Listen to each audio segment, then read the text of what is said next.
story of Upbuild began in a monastery. On our quest to understand ourselves more deeply, we recognize that it is our attachment to our egos, our identities, that gets in the way of being our true selves. This podcast will help you understand your ego. It will help you better understand your inner world, the motivations, insecurities, and emotions that affect your every action and relationship. Welcome to Upbuilding the Self. Hello, everyone, and hello, Hari Prasad. Hi.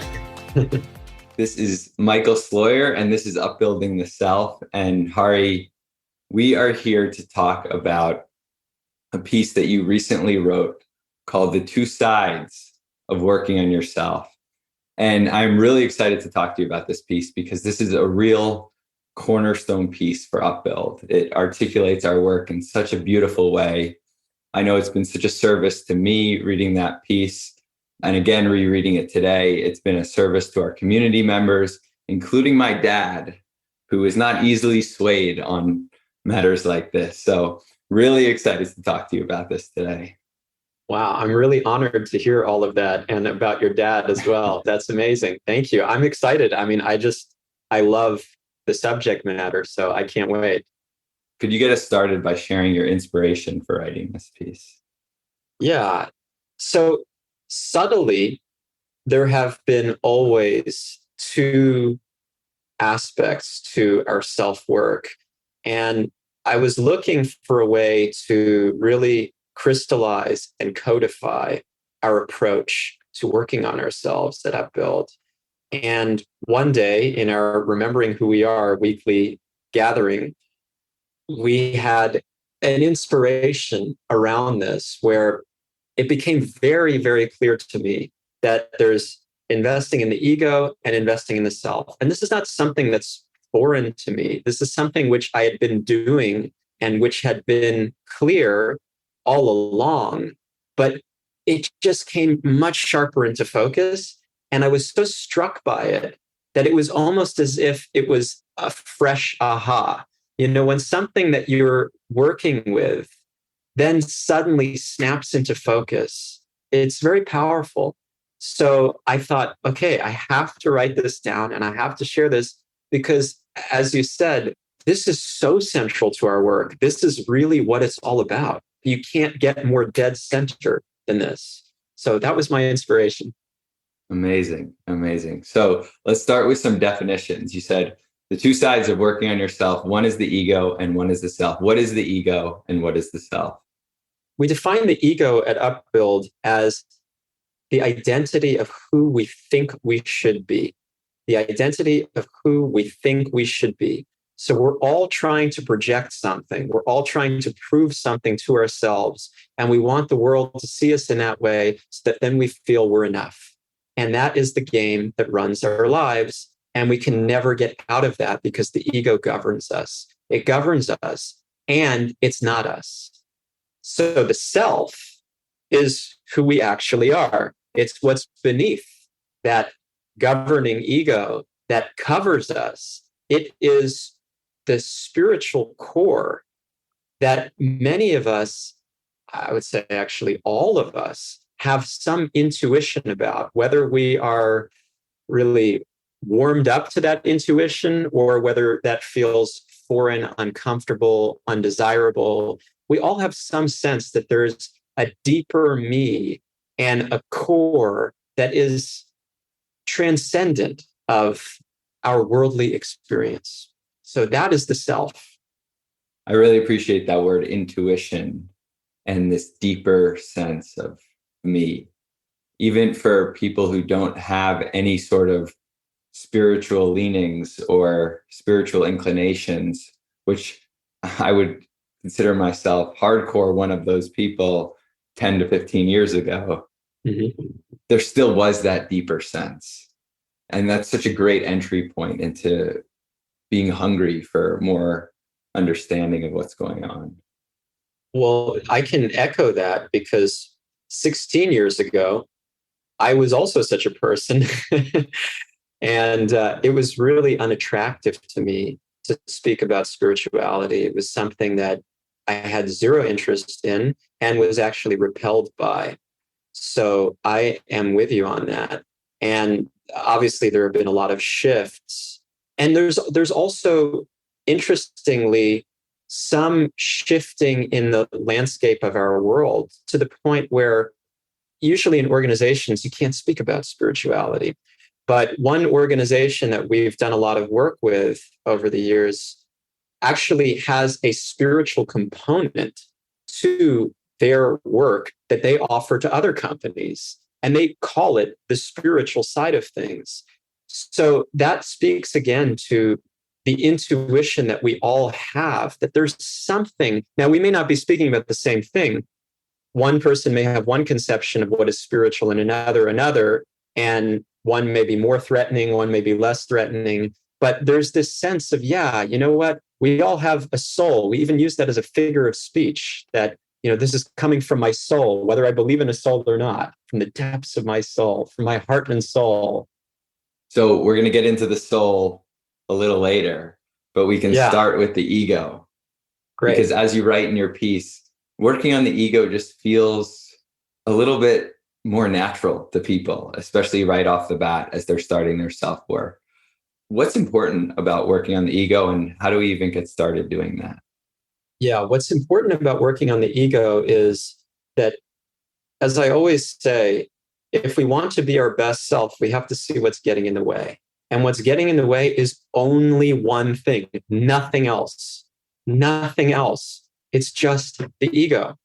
It's this conception of who I think I should be. And I'm seeing everything through that lens. And all the obstacles that I face are because I'm so identified and so attached to this sense of self that is the opposite of transcendent, that is really, really limited and limiting, full of self-limiting beliefs and full of criticism, self-criticism. The inner critic that we all have is the mouthpiece of the ego.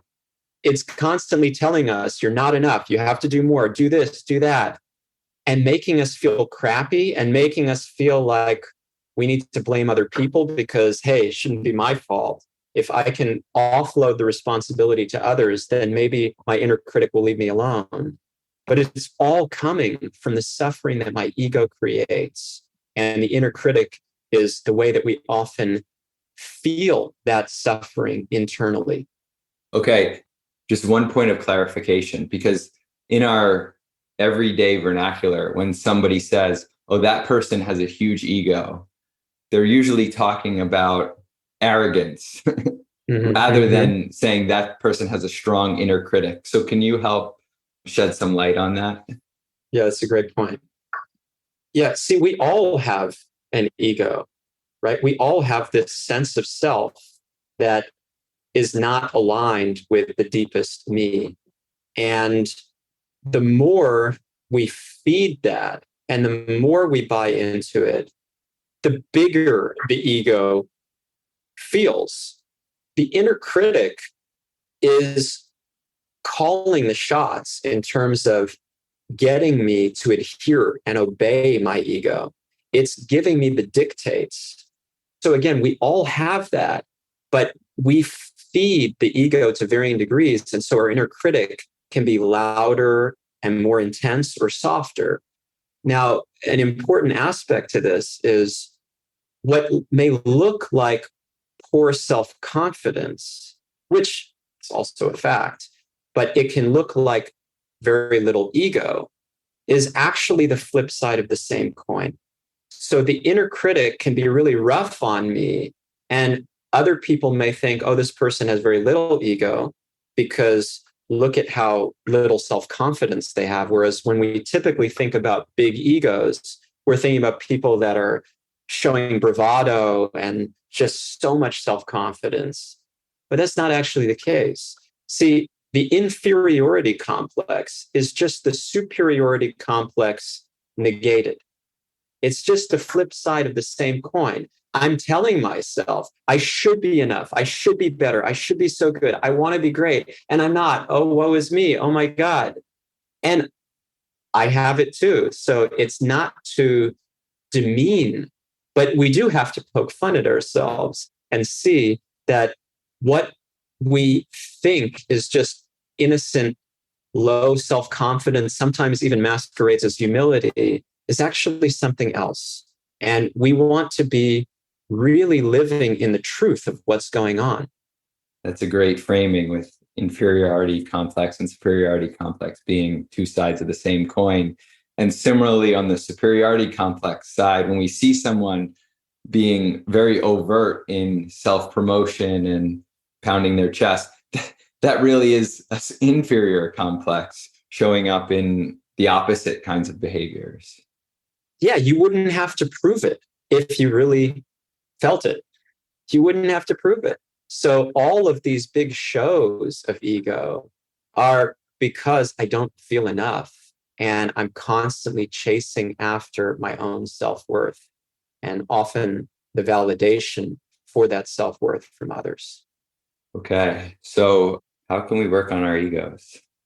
First, we have to see them. If we don't see our egos, then we have nothing to work with. So that is really a big, big piece of this puzzle. It's self-awareness. And we've done a podcast. I think it might be our first one. If you think you're self-aware, you're not. And the thing is, we take self-awareness pretty cheaply. Like, it's so common, and we talk about it in the podcast, it's so common to be like, I think I'm a pretty self-aware person. There's so much more to it. There's so much that we're not seeing. We have to get really curious. What am I not seeing? How do I see the subtle layers of ego? And it's a universe. It's a universe that demands deep exploration and commitment. Then when we start to see things, we know what we need to work on. And that leads to 4 steps that I gave in the piece, which I find to be extremely beneficial and really want to offer to everybody. So again, once you're seeing things, then you have something to work with. So step 1 is call yourself out. When you're seeing your ego, oh, I need claps. I washed the dishes and my wife didn't see it. I need her to clap my hands for me because I'm feeling really bad about myself. That's something which I do, and I have to call myself out for. It's ridiculous. We have to poke fun at ourselves again, but calling ourselves out is honest, and it's a way of taking responsibility, which we'll speak about in a minute. So call ourselves out for the ways that our ego is showing up. It's showing up all the time. We just have to have the courage and the diligence to really see it. Then the second step is trying not to play into it. So I try to be better about not being frustrated when my wife doesn't see that I wash the dishes or clean the bathroom. That's an example I often use because I have an identity around being the bathroom cleaner in our home. And, that's my big contribution, and it's a dirty job. Somebody's got to do it. So I'll take the hit, and it's really helpful to just not play into it and to laugh at myself before something comes out, before I catch myself getting frustrated or trying to show my wife, look at what my value is. Look at what I did for you. Aren't I so good? So try not to play into it as a second step. The third is inevitably we will play into our egos at times. The better we get at working on our egos, the less frequent and the less severe. But even then, it happens, and we have to create allowance and forgiveness for ourselves, compassion. That's critical. So take responsibility for when your ego does show up in a way that is causing difficulty for yourself or for others or both. And when it's not causing difficulty, we have to again ask, what am I missing? Because my ego is always a blocker to the truth, to who I really am deep down and how I can be my best for others. So take responsibility. Figure out what is the impact of what I'm doing, apologize, be humble, be honest, be real. This also ties to calling ourselves out, but really try to rein it in and try to get other people to see that you care about this work on yourself. So that's step 3, is taking responsibility when we do play into our egos. And the fourth is seeking guidance, getting help, because we cannot do this alone. If our egos are running the show, how are we going to get out of that? We need people to support us. We need people outside of ourselves, outside of our governing ego system, to help us. And we need to humble ourselves that much more, which is the antidote to the ego. The ego is the opposite of humility. So if we are humbling ourselves and seeking help and saying, you know what, I can't do this on my own. Can you please bear with me, support me? Then it's a very, very powerful approach. We need coaching. We need people also, especially who are further along on this path, that can provide their insights of their own self-work and their insights of us and help us get to the next step, the next step, the next step. Excellent. So we have 4 steps. Call yourself out. Don't play into it. When you inevitably do play into it, take responsibility for that, which includes figuring out the impact, possibly going back directly to the people who you've affected and apologizing or trying to make things right. And then getting help, seeking guidance. And what I've noticed from my own work, both on myself and with the clients that I work with, is that when people do get help, when they're at step 4, that person usually sends them to step 1. Or there's some inspiration through the help that they're getting to start being more active, calling themselves out. And then step 2, not playing into it. And step 3, taking responsibility for it. So it feels like this really nice repeating process. It's not like we can just go down the list and then we're done. Actually, step 4 sends us right back to 1, 2, and 3. 100%. That's great. That's great. Yeah. And we want to be careful also not to be stuck in one step. It's easy to just make my project calling myself out and never doing anything about it. And then I get the validation that, look at how honest and humble and vulnerable I am and how self-aware I am. I'm always calling myself out. But are you putting your money where your mouth is? And are you doing it for the right reasons? Are you really working on the ego, or are you building a new identity out of it? Well, I feel the need to call myself out for something right now, which I've never shared with you or anyone on our team, which is that we have a question, which we often use as a warm-up question for many of our workshops, especially our work with the Enneagram, which is, what is one embarrassing way that your ego shows up? And we've been asking this question for years now. And over the past, year or two, I've made this really long list of many different ways that my ego shows up. I think I'm over 100 now. And so I'm feeling slightly called out here because I don't know that I've done anything about those 100. I mean, it's super helpful to have written them down and feel like I've called myself out. But now I might need to go back through this list and actually figure out what are steps 2 and 3 in this process as well. Wow, that's really something. Thank you so much for sharing that, Michael. Yeah, I had no idea. I really appreciate your spirit a lot. And also your vivid examples of how your ego is showing up in an embarrassing way are always some of my favorite things that I've heard. It's so good. So I look forward to seeing what more comes from this. Well, actually, one of the things on that list is the glory that I've pictured myself receiving when I finally did tell you about this list. Wow. This is full of unexpected surprises. Wonderful.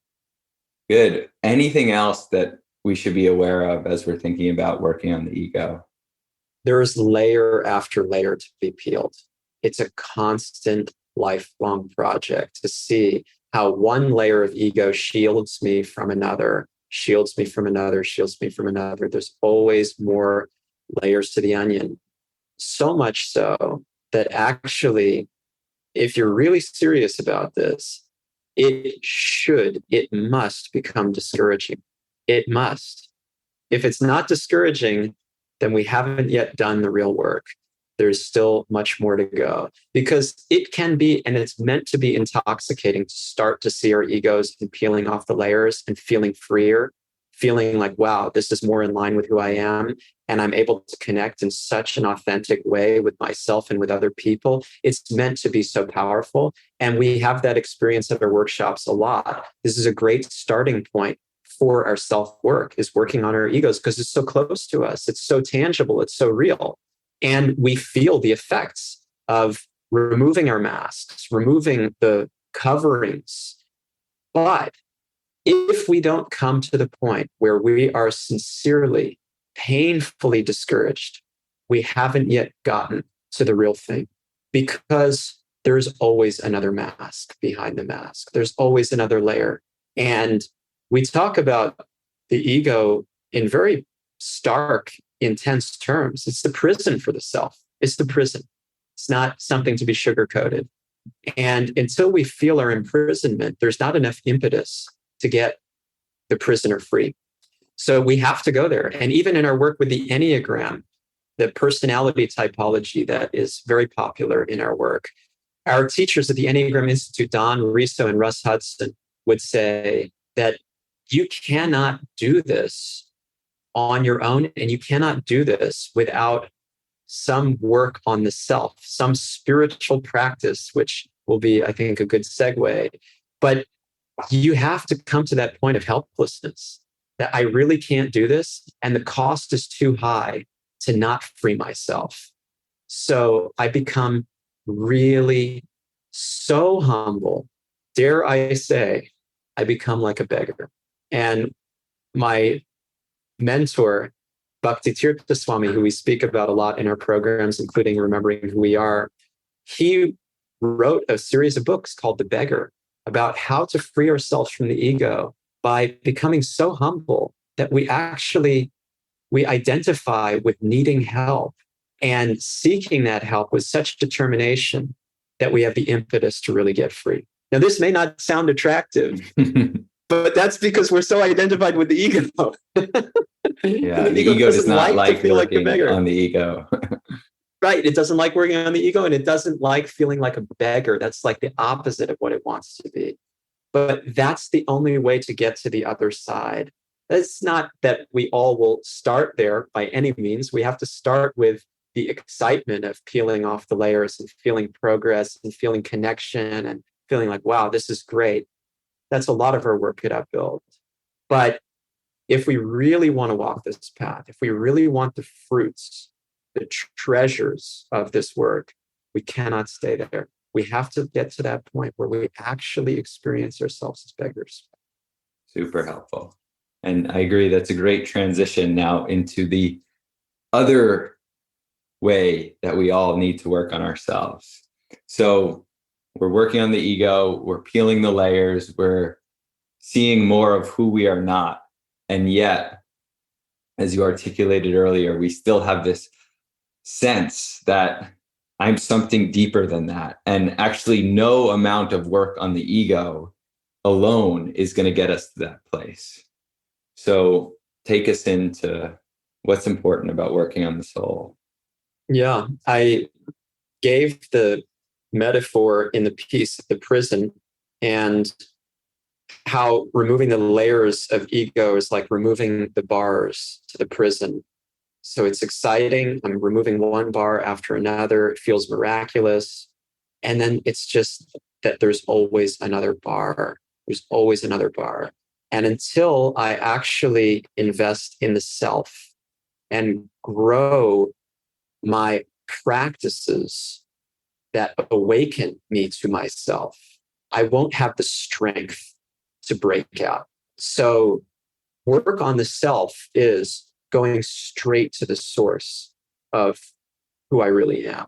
It's investing in the me that requires awakening, that requires practices that build our strength of being. And that is not something which we're used to. It's not something which is comfortable for most of us. It is something which requires a different lens, a new paradigm. But that's what makes it even more exciting than working on the ego. Yeah. And just one point of clarification. I use the word soul. You've been using the word self. How should our listeners understand that? Well, they're one and the same. It's just that we have many different versions of ourself. And when we speak about the self proper, we're speaking about the real self, which is the soul, the deepest me. Deepest me. Yeah. What have you seen when people work on their egos a lot, but they never go to the soul or the self? Yeah, you just stay within a certain comfort zone and you will inevitably plateau. And you could be a likable person, you could have a decent life, but you'll never know what you're missing. You'll never know what that calling within is meant to offer you. And we all know that there is a calling deep within us. And now it's a buzzy thing to talk about our purpose. And that's aligned with this idea. C.S. Lewis and Sigmund Freud both talked about this using the same word. It's a German word, Sehnsucht. Sehnsucht. And what Sehnsucht means is this insatiable longing. It's a longing for something that I can't even quantify. I have no idea what to do with it. I have no idea what to make of it. I have no idea where it comes from. It's just always there. And usually I'm drowning it out with distractions or trying to respond to it with things that won't actually quench it. So Sehnsucht is this longing for the life of the soul to be fully unleashed. And Sigmund Freud took it in the direction of psychology and actually stopped and said, you know what? The closest thing that I can do in pinpointing what this amounts to is it's something like taking a long walk in the forest with my father as a child. That brings up some longing, some evocative notion. Of course, it's a poetic idea, but that captures the best that he could do. He was actually very confused by it, but he acknowledged that this is there in the heart of every living being, every human being, at least. And C.S. Lewis took it in another direction. Of course, C.S. Lewis was a spiritualist, Sigmund Freud was not. So C.S. Lewis had a vocabulary for this that Freud was not really comfortable with. And he expressed it as the longing of the soul to be itself and to be in divine relationship.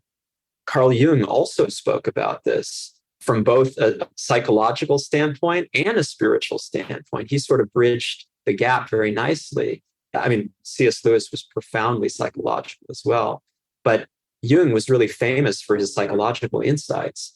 And he talked about this archetypical ecstasy that we're all searching for.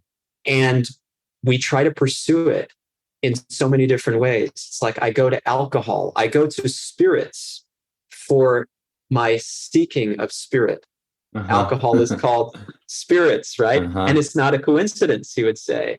I'm seeking this high because my soul not only craves it, but my soul requires it. I will never be peaceful. I will never be content. I will never be satiated until I actually awaken the soul.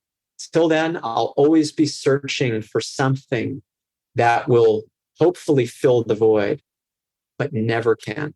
So seeking the self is in many ways not optional. Your own soul will hunt you down. Your own soul will chase you to the ends of the earth. Beautiful. You shared, and we spoke about the ego not liking to do the real work on the ego because it's obviously a threat to its existence. And this might be double that in terms of intensity. The ego does not like us to work on our souls either, because it's such a threat to everything that it wants. And needs from us in order to continue its existence as it is. That's so well put. Absolutely. And also we crave acceptance in a world that is not soul-centered. It's a world that makes the soul a veritable myth. To me, that's been one of the most helpful things. And I'm not, as I say this, I'm thinking that maybe I manipulated my ego in order to work on the soul, but there's some truth there around like putting myself in situations and around people and in environments where it was not only socially acceptable, but it was highly encouraged, that kind of soul work. And maybe that was kind of the appetizer my ego needed, some validation for that kind of stuff in order to get excited about soul work in the first place. And then there were deeper and deeper glimpses of what that actually meant. And not that I have ever experienced that full ecstasy, but I've certainly gotten glimpses of it. And that's such a necessary part of the journey to have further motivation to go deeper. That's fantastic. And it's a very wise thing that you've done and which you're offering to everybody, which is to engage the ego in the work of the soul. So we have to start from where we're at, which is identified with the ego, and dovetail our ego in the service of the real self. So getting validation for things that are healthier is a step in the right direction. And we need that support. We talk about Sangha, the principle of Sangha, all the time. I mean, there's nothing more critical than connection to like-minded people who are working on themselves in this vein. That is Sangha, or association. We require that. And to be validated for the good that we're doing in working on our egos and investing in the self, that's powerful, that's necessary. There's almost no other way to do it. And as we go more and more, we become more identified with the self, less identified with the ego. And the validation that comes is more for the self and less for the ego. Yeah. And as we ourselves think about dishing out validation, we want to do that for other people's selves rather than their egos. And that's also a way that we can uplift others and help to create those environments, which will be also beneficial for our own self and soul work. Yes. So it's pretty clear that most people come to coaching or self-work in general more focused on working on their egos rather than their souls. But you shared a very striking example in the piece of the other way around. You were a monk in a monastery for a number of years, and you shared an example of some of your fellow monks who were working on their souls, but not necessarily working on their egos and the more psychological sides of themselves. So could you share a little bit more about that and what happens when that's the case? Yeah, thank you. Yeah, that was a really formative experience for me, observing my fellow monks in the 5 years that I was a monk myself, and seeing how it's so easy for somebody who is adopting a spiritual paradigm to neglect the where I'm at piece and to not recognize how my ego is running the show. And I really, really need to do this work on the ego. Otherwise, my work on the soul is just a show. It's in name only. And the greatest disservice to the self is doing things out of ego in the name of the self. And it's the greatest disservice to others, because now you create a hall of mirrors. And this is why people are so burnt out by spirituality, and especially by the term religion, because you have tons of people that are dressing up their egos in worship of God and ideas about a soul. And it's so painful, and so much destruction has been done. A terrible, terrible destruction. So now you make it really impossible for people to come to a spiritual path, to come to work on the real self. I am one casualty of that. I'm very, very grateful that somehow I've been able to recover from that. But I looked around me and I thought, wow, spirituality is about the least attractive thing I can think of because of my experience of it, because of what I had observed of spiritualists that were especially leaders, but even just people around me. It was like, it wasn't deep. It wasn't wise. It wasn't smart. It made me feel like, oh, this is just wishful thinking. And you are needing faith as a crutch. And you're just speaking because you don't have an intellectual rigor to support what you're saying. So you're just kind of making yourself feel better and trying to proselytize others. It's so unattractive. And I couldn't get with anything of a spiritual self. So in our monastery, that was not the case, thankfully. We had really exceptional souls. And still, there was a temptation for many to neglect the ego work because it feels beneath me. It feels like, hey, I've gotten to the real self. I haven't really gotten to the real self, but I'm telling myself I'm doing all the work to get to the real self. And I don't need this worldly psychological mumbo jumbo. Just as there are people who are like, I don't need this spiritual hocus pocus mumbo jumbo. These spiritualists are saying, I don't need this like petty worldly stuff. And, if you're self-realized, in other words, if you're completely identified with the real self and you have no more ego, okay, you may not need, but usually you're interested anyway, especially to help others. There's no feeling of this is beneath me. So it's a red flag when we're feeling like, oh yeah, I won't do this stuff because I'm beyond that. I'm above that.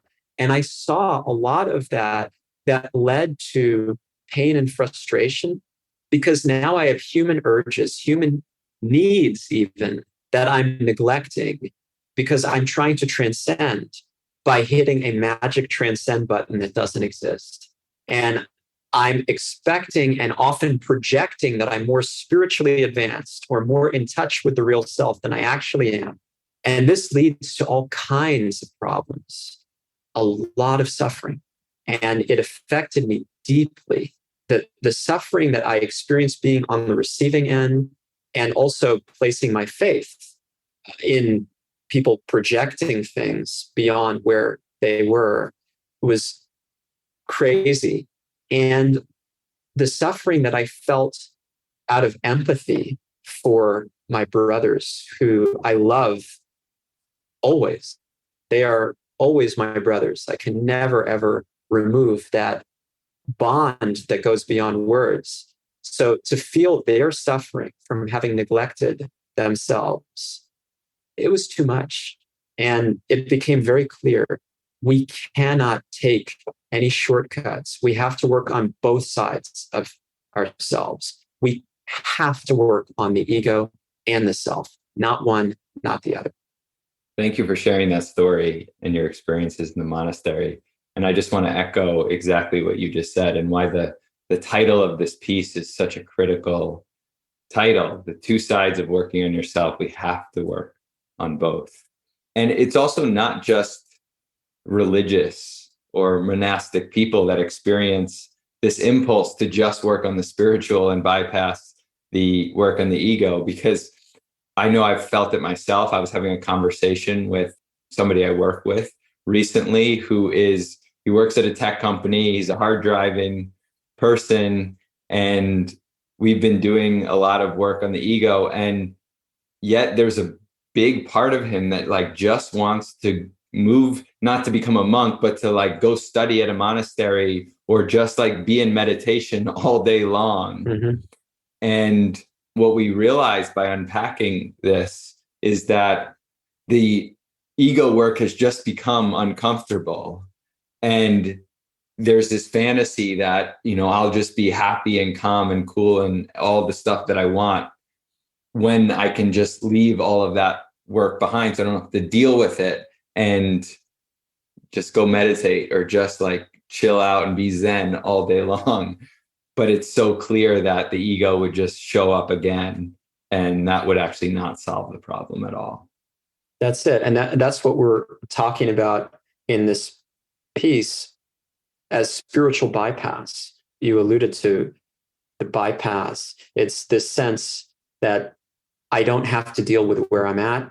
I can go to the goal, focus on the goal, and live in that space, and life is good. Yeah. Okay. So assuming we are doing at least some ego work and continuing to peel the layers there, what are some practices that you have found helpful to do some meaningful soul work? For me, it's like designing a meal. It has to have different components to it for it to provide maximum nutritional value and taste and satisfaction. So the core, the entree, if you will, would be mantra meditation. So I have a mantra meditation practice where I focus on sacred sound that is specifically geared to awaken the self. And there's nothing I know to be more effective, more powerful than that. And what my teachers have offered us, and what is really foundational in our work on the self, it's all based on this mantra meditation.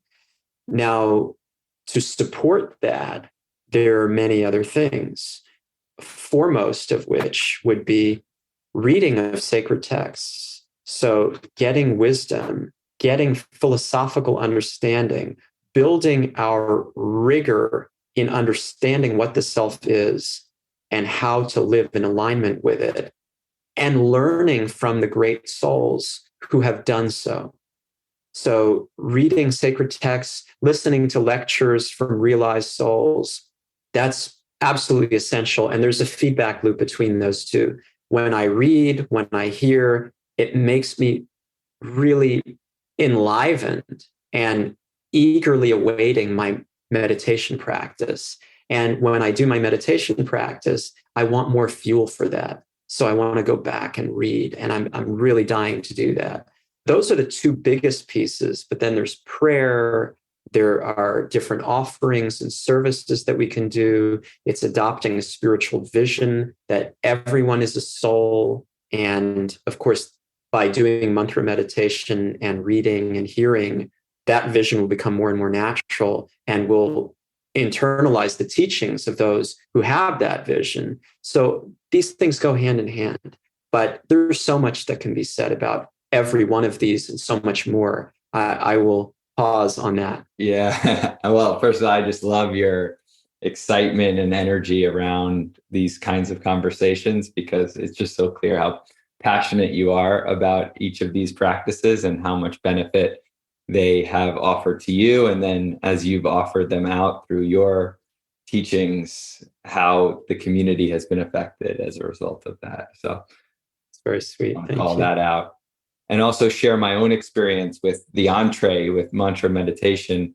It's just amazing to be able to find that place of quiet and then to create sacred sounds with your own voice, with my own voice when I'm doing it, and to get the feedback and the benefit and the vibration of those sounds. And what that does, it shifts something. I guess as we're having this exact conversation, what it's doing is it's getting me in touch with my real self. And that's quite a feeling. It's not so easy to describe, but it's quite a feeling, and it's on the path towards ecstasy. Wonderful, wonderful. Thank you for sharing that. I mean, it is immediate change in consciousness, immediate. And it is long-term transformation into the real self. It is a cumulative effect. When we have a regular, staunch practice, there's just nothing better. There's absolutely nothing better. So that regular, staunch practice, and the more we build it up, the stronger our investment in the self is.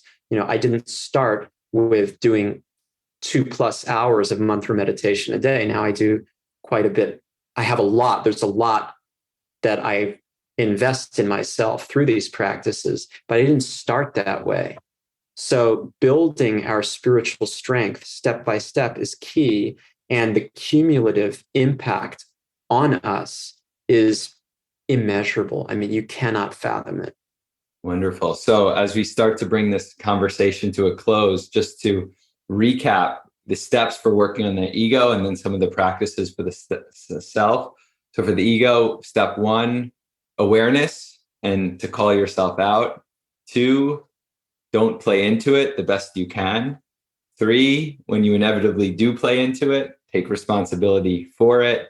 Make sure you're going back to the people who affected and trying to have a conversation, apologizing if that feels natural and there's an ability to do that. And then step 4 is to seek help. Coaching is really helpful, mentorship, friends and others who might be able to guide us along the path. And so that's working on one side of ourselves, the ego, and then the other side, the soul is, as you say, and I love this articulation in the piece, the ego is the outside in approach and the soul work is the inside out approach. So the inside out approach being practices like mantra meditation and prayer and reading sacred texts, listening to lectures, and having that be a real self-fulfilling prophecy as one practice builds on the next and it also inspires us to do the others. Fantastic. I just like to offer this metaphor, as I did in the closing of the piece, of a garden. And this is given in wisdom texts, that the real self requires cultivation like a garden.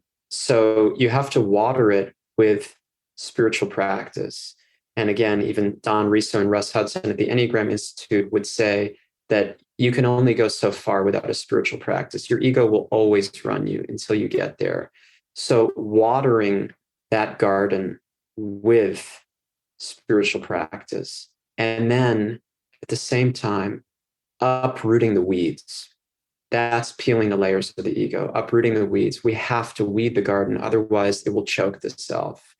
So that metaphor is super helpful, that we want to call ourselves to become expert gardeners in tending to the real self. Amazing. Let's go pull some weeds and water our gardens. Well, thank you, Hari, for sharing this piece, for writing this piece, for taking your inspiration and that new aha moment that you felt, and for translating it into words that you've shared with our community, and then for our conversation today as you further articulated something which I know is so core to you, to our work, and to what you want to offer to the world. Deeply appreciate that, Michael. It's so wonderful to have this time with you and to be given the chance to serve everyone who is listening. Really, it means the world to me. So thank you. Thank you. And thank you, everyone, for listening.